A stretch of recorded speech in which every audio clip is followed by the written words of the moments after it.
Hello दोस्तों, स्वागत है आप सभी का आपसे एक मैथ सॉल्यूशन के इस लेटेस्ट वीडियो में। आज के इस वीडियो में हमारा टॉपिक है वैद्युत द्विध्रुव के कारण वैद्युत क्षेत्र की तीव्रता, और उसमें जो हमारा फर्स्ट पॉइंट है यानी जो पहली स्थिति है वो है अक्षीय स्थिति। इस वीडियो में हम लोग समझेंगे कि अगर किसी वैद्युत द्विध्रुव के अक्षीय स्थिति में कोई बिंदु है तो उस बिंदु पर वैद्युत क्षेत्र की तीव्रता का मान कितना होता है।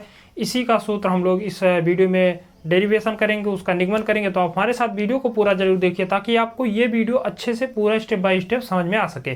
तो चलिए शुरू करते हैं। सबसे पहले हम लोग समझ लेते हैं वैद्युत द्विध्रुव के बारे में। तो सिंपली मैंने एक वीडियो पहले से अपलोड कर दिया है कि वैद्युत द्विध्रुव क्या होता है। वैसे मैं आपको बता दे रहा हूँ कि वैद्युत द्विध्रुव एक ऐसा प्रबंध अथवा निकाय होता है जिसमें दो समान परिमाण के विजातीय आवेश, विजातीय आवेश का मतलब एक प्लस और एक माइनस, इस प्रकार के दो आवेश एक दूसरे से अल्प दूरी, और वो अल्प दूरी का मान होना चाहिए 2l, तो अल्प दूरी पर स्थित होते हैं। तो इस प्रकार जो बना निकाय होता है उसको हम लोग कहते हैं वैद्युत द्विध्रुव। अगर उसके फिगर की बात करें तो हम क्या करते हैं, पहले हम बनाते हैं एक वैद्युत द्विध्रुव, और मान लेते हैं हमारे पास कोई एक वैद्युत द्विध्रुव है, इसको नाम दे देते हैं AB।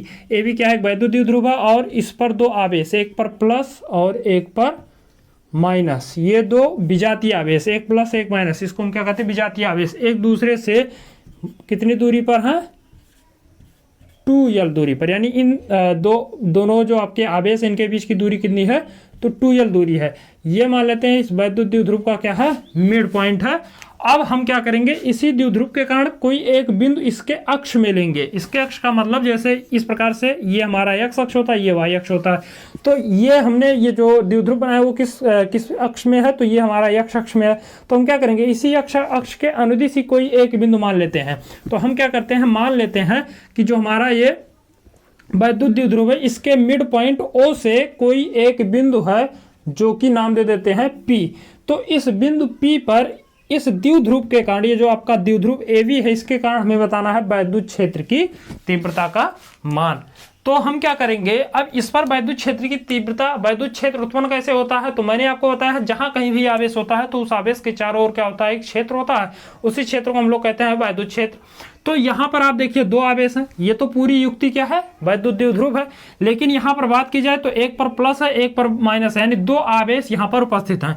तो इन दोनों अलग अलग आवेशों के कारण इस बिंदु P पर क्या होगी, अलग अलग दिशा में वैद्युत क्षेत्र की तीव्रता जो है उत्पन्न होती है। अब अलग अलग दिशा में होने का क्या मतलब है, तो मैंने आपको पहले बताया है कि जो वैद्युत क्षेत्र होता है वो प्लस आवेश से बाहर की ओर होता है। ये आपको ज्ञान होना चाहिए, वैद्युत बल रेखाओं के गुण में आपने ये पढ़ा होगा कि वैद्युत क्षेत्र जो होता है वो हमेशा प्लस से बाहर की तरफ होता है जबकि माइनस की तरफ होता है। ये आपने दो गुण जो है वैद्युत बल रेखाओं के पढ़े हैं, और वैद्युत बल रेखाओं का काम होता है वैद्युत क्षेत्र को बताना। तो वैद्युत क्षेत्र का एक सबसे बड़ा गुण होता है कि वैद्युत क्षेत्र जो होता है वो प्लस आवेश से बाहर की तरफ होता है, यानी दूर की तरफ होता है, और माइनस की तरफ होता है, जैसा कि आपको यहाँ पर फिगर में दिख रहा है। तो यहाँ पर ये जो आपका प्लस है इसके कारण जो उत्पन्न क्षेत्र होगा वो क्या होगा, इस प्लस से बाहर की तरफ होगा, यानी दूर की तरफ होगा। तो इस प्लस Q के कारण यहाँ पर जो ये आपका बिंदु P है, इस पर जो वैद्युत क्षेत्र होगा उसकी दिशा क्या होगी, उसकी दिशा होगी इस तरफ, यानी बाहर की तरफ। किस तरफ होगी, उधर होगी। इसको आप लिख सकते हैं E plus Q। Plus Q का मतलब प्लस Q के कारण उत्पन्न वैद्युत क्षेत्र। E को हम वैद्युत क्षेत्र की तीव्रता से प्रदर्शित किया जाता है, E को। तो यहाँ से प्लस के कारण जो वैद्युत क्षेत्र है वो आपकी दिशा हो जाएगी उधर, जबकि माइनस के कारण देखें तो माइनस की तरफ होती है, तो माइनस की तरफ होगी, यानी आपका माइनस ये है।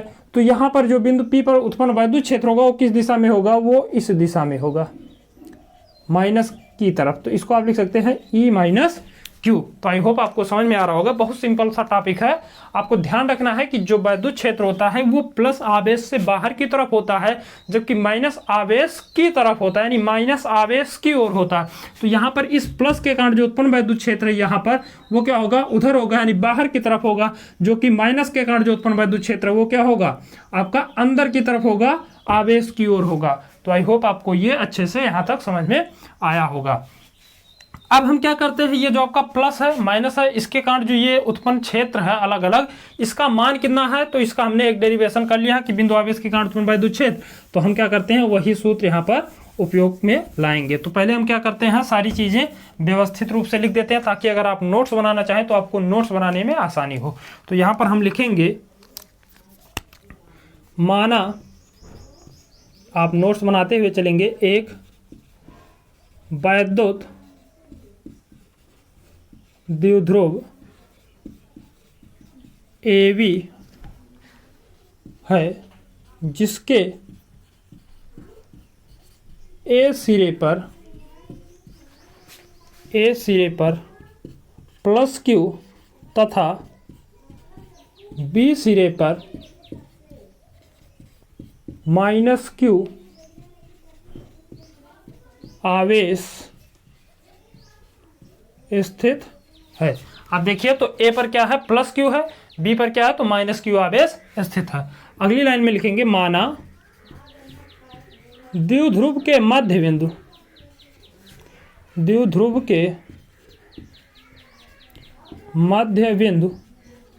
का मध्य बिंदु क्या है, तो हमने यहाँ पे मान लिया क्या है, O है। तो द्विध्रुव के मध्य बिंदु O से स्मॉल r दूरी पर एक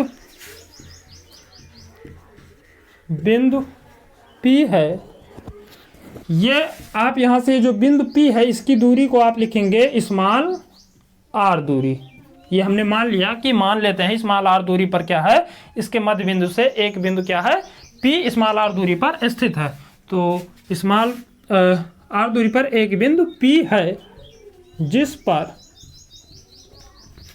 द्विध्रुव के कारण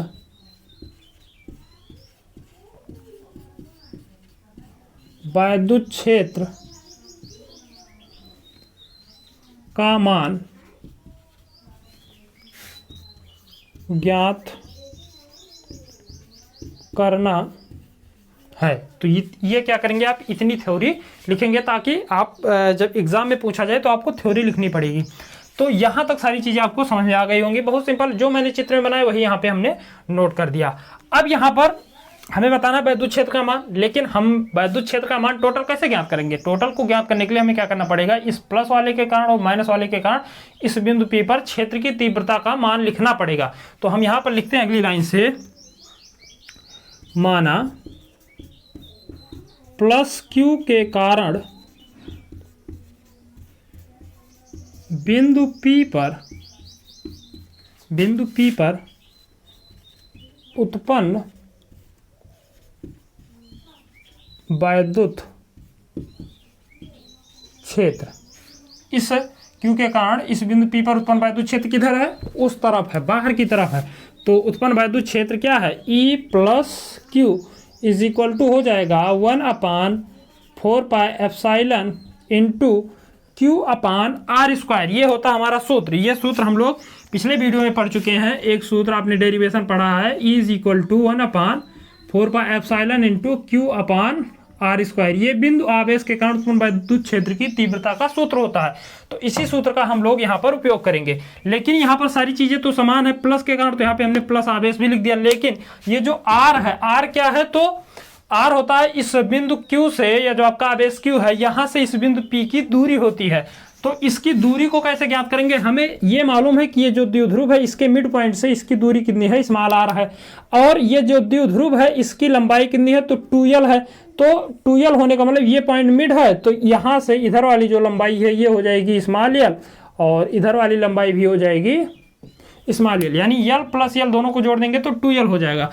तो यहाँ से लेकर यहाँ तक की ये जो बिंदु P है यहाँ तक की दूरी ज्ञात करने के लिए आप क्या करेंगे, इस l को इस R में क्या करना पड़ेगा, ऐड करना पड़ेगा, यानी R प्लस L कर देंगे तो आपको यहाँ से A से लेकर P के बीच की दूरी मिल जाएगी। तो यहाँ से आप लिखेंगे R प्लस L का होल स्क्वायर, क्योंकि क्या होता है R का स्क्वायर होता है। और इसको आप बनाएंगे समीकरण नंबर 1। आई होप आपको समझ में आ रहा होगा। अगली लाइन में हम लिखेंगे माइनस Q के कारण इस बिंदु P पर उत्पन्न क्षेत्र। तो अगली लाइन में लिखेंगे माइनस Q आवेश के कारण बिंदु P पर उत्पन्न वैद्युत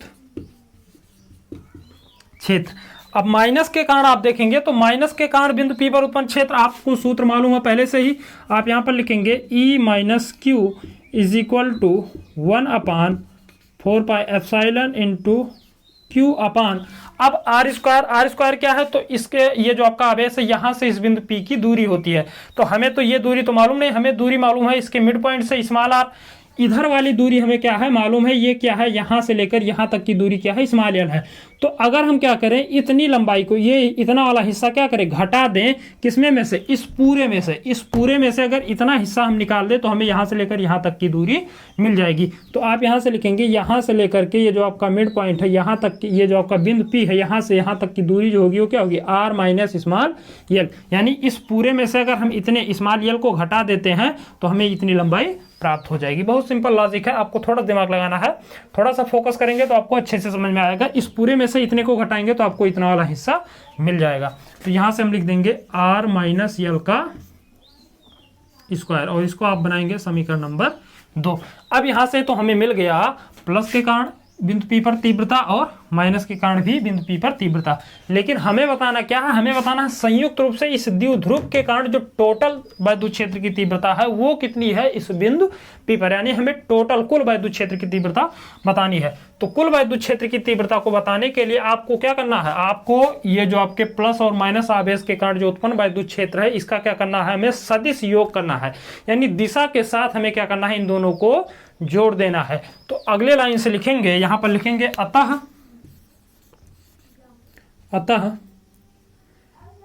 AB द्विध्रुव के कारण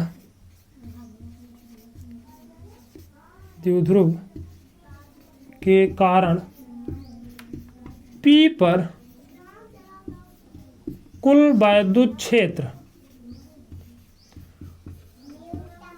तो कुल वैद्युत क्षेत्र जो होगा वो क्या होगा, ये जो आपका पहला है E प्लस क्यू और E माइनस क्यू, इनका क्या होगा, सदिश योग होगा, यानी दिशा के साथ योग होगा। तो कुल वैद्युत क्षेत्र E इज इक्वल टू, आप क्या लिखेंगे, E प्लस क्यू और प्लस आप लिखेंगे mod of E minus Q. अब यहाँ पे आपको इनको क्या करना है, दिशा के साथ। अब दिशा के साथ योग करने का सदिश योग का मतलब होता है, इसीलिए यहाँ पे लिखा जाता है सदिश योग करना है। सदिश योग यानी इसकी दिशा देखिए प्लस क्यू के कारण, तो इसकी दिशा क्या है, बाहर की तरफ है, बिंदु P से क्या है, बाहर की तरफ है। लेकिन माइनस वाले के कारण देखेंगे तो इसका क्या है, माइनस आवेश की तरफ है। यानी दोनों की दिशाएं क्या है, एक दूसरे के विपरीत है, एक उधर है एक इधर है। तो दिशाएं अगर विपरीत होती हैं तो उनका योग करते समय हम क्या करते हैं, दोनों को घटा देते हैं। आपको ध्यान रखना है, सदिश योग में अगर दोनों की दिशा एक ही होती तो क्या करते हैं, दोनों जुड़ जाते हैं। लेकिन अगर एक की दिशा प्लस है, एक की दिशा मतलब एक की दिशा दूसरी तरफ है, एक की दिशा उसके जस्ट विपरीत है, तो उस स्थिति में उनको हम जोड़ते नहीं, उनका क्या करते हैं, घटाना कर देते हैं। तो यहां पर जो E प्लस क्यू और E माइनस क्यू क्या है, ये दोनों क्या होंगे, एक दूसरे से घट जाएंगे, ये आपको ध्यान रखना है। तो यहां से आप इसको क्या करेंगे, दोनों को घटाएंगे। जब घटाएंगे तो अब आप क्या करेंगे, आप किसमें में से किसको घटाएंगे, तो घटाने का सिंपल सा तरीका होता है, बड़े में से हम क्या करते हैं, छोटे वाले को घटाते हैं। तो बड़ा कौन सा है, बड़ा है आपका समीकरण नंबर 2। तो आप क्या करेंगे, समीकरण नंबर 2 में से समीकरण नंबर 1 को घटा देंगे। तो यहां से लिखेंगे E is equal to E, तो यहां पर ये क्या है, माइनस की, तो आपको चेंज कर देना है, E माइनस क्यू और माइनस E प्लस क्यू, क्योंकि बड़ा ये है, छोटा ये है। तो यहां से हो जाएगा, इसका जब मान रखेंगे माइनस क्यू का, तो ये हो जाएगा 1/4 पाई एप्सिलॉन इनटू क्यू अपान r माइनस एल का स्क्वायर, माइनस ये रखेंगे 1/4 पाई एप्सिलॉन इनटू क्यू अपान r प्लस एल का होल स्क्वायर। आई होप आपको यहाँ तक समझ में आया होगा। हम एक बार फ्रेम चेक कर लेते हैं ताकि आपको सारी चीज़ें अच्छे से दिखाई दें। अब यहाँ पर देखिए, तो इन दोनों में 1/4 पाई एप्सिलॉन, 1/4 पाई एप्सिलॉन और Q दोनों में क्या है, Q दोनों में कॉमन है। तो Q/4 पाई एप्सिलॉन नॉट ये सभी में कॉमन है, तो इसको क्या करते हैं, बाहर कर लेते हैं। तो यहाँ से हो जाएगा E is equal to Q/4 pi epsilon naught. तो बचेगा क्या, यहाँ पर बचेगा 1/, यहाँ पे हो जाएगा r माइनस एल का होल स्क्वायर, माइनस यहाँ पर बचेगा 1/r प्लस एल का होल स्क्वायर। एक लाइन और इसको अगर हम बढ़ाएं तो इसको आप लिख सकते हैं, इसका गुणा इधर, इसका गुणा इधर, तो ये हो जाएगा Q/4 पाई एप्सिलॉन इनटू, इसका गुणा इधर कर देंगे तो ये हो जाएगा r प्लस एल का होल स्क्वायर, इसका गुणा इधर कर देंगे तो ये हो जाएगा आर माइनस यल का होल स्क्वायर अपान, यहाँ पर देखिए तो आर माइनस यल का होल स्क्वायर यहाँ पर है आर प्लस यल का होल स्क्वायर, तो इसको आप लिख सकते हैं आर माइनस, इसको आप क्या लिख सकते हैं आर माइनस यल का होल स्क्वायर और आर प्लस यल का होल स्क्वायर, तो इसको आप लिख सकते हैं R square minus L square का होल स्क्वायर। इसको आप इस रूप में भी लिख सकते हैं R square minus L square का होल स्क्वायर। अब देखिए ये कैसे हुआ, तो हम जानते हैं, हम लोग आप लोग बचपन में एक सूत्र पढ़े होंगे, A plus B into A minus B is equal to होता है A square minus B square. तो इसी सूत्र से ये हो जाएगा आर, क्योंकि यहाँ पर क्या है ए प्लस बी यानी आर प्लस यल और आर माइनस यल का होल स्क्वायर है, तो आप क्या करेंगे इसका होल स्क्वायर यहाँ पे रख देंगे और ए स्क्वायर माइनस बी स्क्वायर, यानी इसी के सूत्र के रूप में ये यहाँ पर है। अब आप क्या करेंगे सिंपली इसका होल, ये देखिए तो ए प्लस बी का होल स्क्वायर है और ये ए माइनस बी का होल स्क्वायर, तो दोनों को क्या करेंगे सूत्र लगा के इसको हम थोड़ा सा आगे इसको डिटेल में लिखते हैं। तो यहाँ से आप लिखेंगे is equal to Q upon 4 pi epsilon, अंदर है आपका आर प्लस यल का होल स्क्वायर यानी ए प्लस बी का होल स्क्वायर, और ए प्लस बी का होल स्क्वायर हम लोग जानते हैं, आपने सूत्र पढ़ा होगा ए प्लस बी का whole square is equal to होता है A square plus B square plus 2ab। तो आप क्या करेंगे यहाँ से ए प्लस बी का होल स्क्वायर लगा देंगे, तो यहाँ से हो जाएगा R square plus L square plus 2rl। कैसे, तो ये क्या है ए मान लीजिए, इसको बी मान लीजिए, तो A square plus B square plus 2 और आर इंटू यल, तो ये हो जाएगा R square plus L square plus 2rl। फिर क्या है माइनस है तो आप क्या लगाएंगे माइनस चिन्ह लगाएंगे। फिर क्या है ब्रैकेट में है आपका आर माइनस यल का होल स्क्वायर। अब आर माइनस यल का होल स्क्वायर बराबर होता है, आप क्या करेंगे अगर माइनस है तो यहीं पर क्या करते हैं माइनस कर देते हैं, यहाँ पे अगर ए माइनस बी का पूछा जाए तो यहाँ से हो जाएगा R square plus L square minus 2rl और अपान बचेगा आपका, क्या बचेगा तो यहाँ पर देखिए R square minus L square का होल स्क्वायर, तो ये हो जाएगा R square minus L square का होल स्क्वायर, ये हो जाएगा। अब यहाँ पर ब्रैकेट जब ओपन करेंगे तो माइनस का क्या होगा सभी में गुणा हो जाएगा, तो यहाँ से हो जाएगा is equal to Q upon 4 pi epsilon, और ये हो जाएगा R square plus L square plus 2rl minus R square minus L square, और यहाँ पे देखिए इसका गुणा इधर होगा तो ये प्लस में था माइनस हो जाएगा, इसी का गुणा फिर इधर होगा तो ये भी प्लस है, ये भी क्या होगा माइनस हो जाएगा, और ये भी माइनस है ये भी माइनस हो, तो माइनस माइनस गुणा होता है तो हो जाता है प्लस 2rl, और अपान यहाँ पे बचेगा R square minus L square का होल स्क्वायर, और आप ब्रैकेट कर देंगे बंद। अब यहाँ पर देखिए तो R square minus R square L square minus L square, तो ये प्लस ये माइनस ये क्या होंगे घट जाएंगे, ये प्लस ये माइनस तो ये भी क्या होंगे घट जाएंगे, ये प्लस दोनों क्या होंगे जुड़ जाएंगे। तो इसको हम लिख सकते हैं is equal to Q by 4 pi epsilon, और यहाँ बचेगा 2rl जुड़ जाएंगे हो जाएंगे 4rl अपान यहाँ से हो जाएगा R square minus L square का whole square, 4rl upon R square minus L square का होल स्क्वायर। आई होप आपको यहाँ तक सारी चीज़ें अच्छे से समझ में आई होंगी। अब आप क्या करिए इस क्यू का इसके अंदर गुणा कर दीजिए, तो क्यू का गुणा करेंगे तो यहाँ से हो जाएगा इज इक्वल टू 4 को आप इस रूप में लिख सकते हैं 2 इंटू 2 लिख सकते हैं। क्यू का गुणा करेंगे तो यहाँ से हो जाएगा Q into L into small R, यानी आप सारी चीज़ें वही हैं 2 इंटू 2 यानी 4, तो 4 है, क्यू का गुणा कर दिए क्यू हो गया, क्यू का अंदर गुणा कर दिए, आर आपका यहीं पे है और यल भी आपका यहीं पे है, बचेगा यहाँ पर तो बच गया 1 अपान 4 पाई एप्साइलन, ये तो आपका बचा ही है, और एप्साइलन नॉट आपको करना, यहाँ से हो जाएगा R square minus L square का whole square.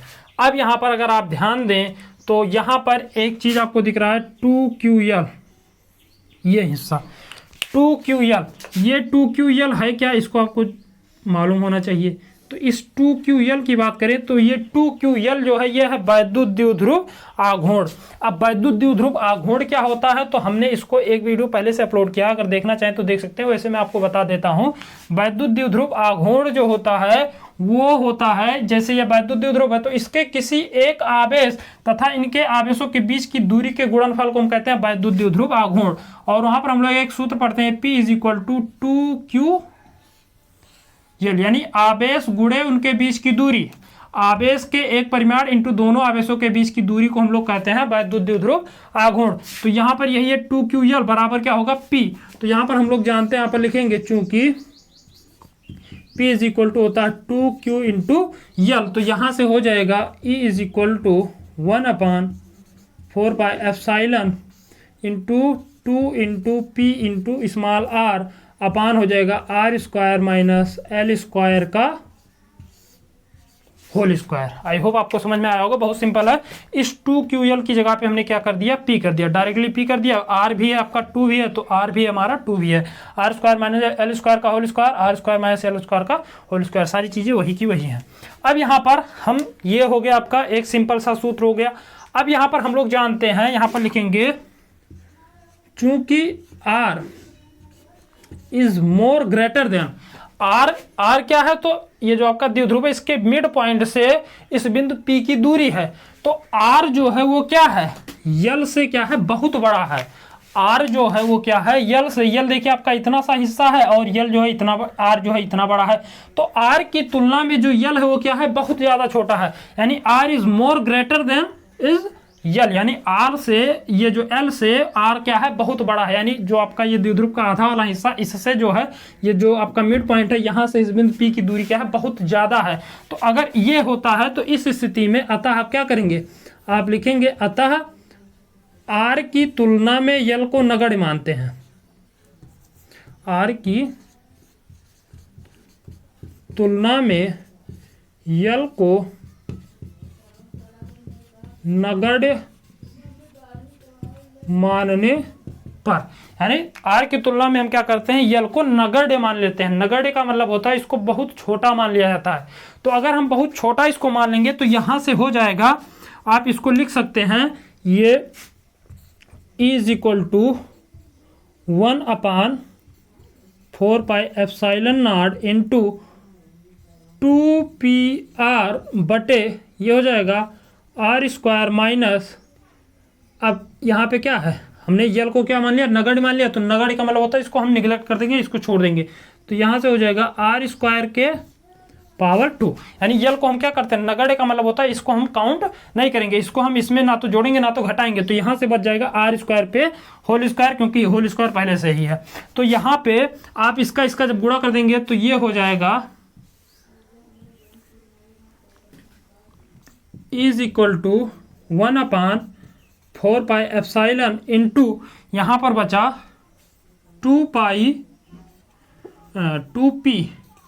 2p small r बटे यहाँ पर हो गया r के पावर 4। अब r के पावर 4 से एक r क्या होगा, यहाँ से कैंसिल हो जाएगा, तो यहाँ पर बचेगा r के पावर 3, क्योंकि ऊपर वाले r से यहाँ से एक क्या होगा, कैंसिल होगा।